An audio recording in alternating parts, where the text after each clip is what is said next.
French Revolution, new words, meanings and dates to remember. இதை இப்போ நம்ம பார்க்கலாம் தமிழில். ஃப்ரெஞ்ச் ரெவல்யூஷன் லெசனில் சில மீனிங்ஸ் இருக்குது.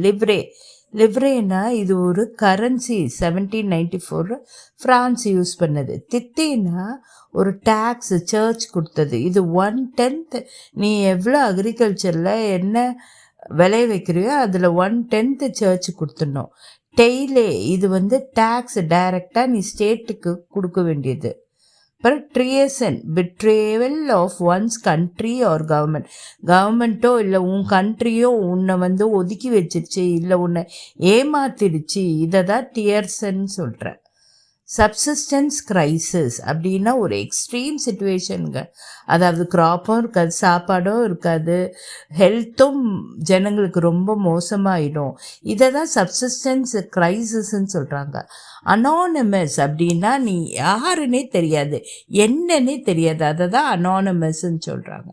சேட்டோ அப்படின்னா காசில், அதாவது மாளிகை, ராஜாங்கெல்லாம் இருந்தாங்கல்ல, பெரிய பெரிய அரண்மனை, அதுதான் காசல்ன்றாங்க. அதோட குட்டியாக இருந்ததுன்னா அதில் நோபல் பீப்புளெலாம் இருந்தாங்க. இது எல்லாத்தையும் தான் சேட்டோன்னு சொன்னாங்க. கன்வென்ட்னா என்னங்க, அது வந்து ஒரு பில்டிங், இந்த மத சார்புடைய பில்டிங். மனோர் அப்படின்னா எஸ்டேட், யார் வச்சுருந்தான்னா இந்த பெரிய பெரிய லேண்ட்லார்ட்ஸ் எல்லாம் வச்சுருந்தாங்க. அவங்களோட வீடு, அவங்க எஸ்டேட்டு, அதை தான் மனோர்னு சொல்கிறாங்க. நீக்ரோஸ், இந்த வேர்டை நம்ம இப்போ யூஸ் பண்ணக்கூடாது, அது இல்லீகலும்.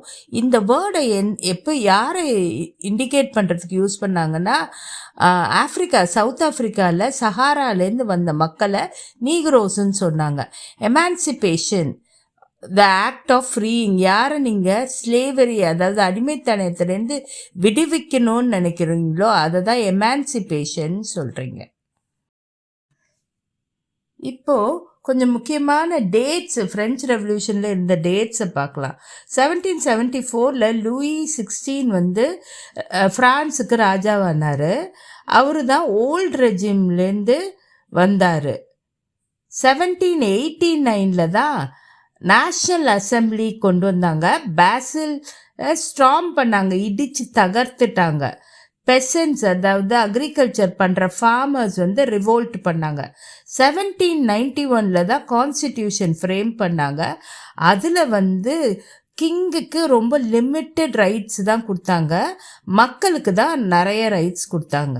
1792 93 ஃப்ரான்ஸ் ரிப்பப்ளிக் ஆகிடுது. அப்புறம் அங்கே ஜெக்கோபியன் ரூல் வந்தது. ராஜாவோட தலையை வெட்டிடுறாங்க. 1804 நெப்போலியன் வந்து ஃப்ரான்ஸோட எம்பரர் ஆகிறாரு. அது இல்லாமல் அக்கம் பக்கத்தில் எல்லா கண்ட்ரியும் தனக்கு கீழே கொண்டு வந்துடுறாரு. 1815 நெப்போலியன் இறந்துடுறாரு.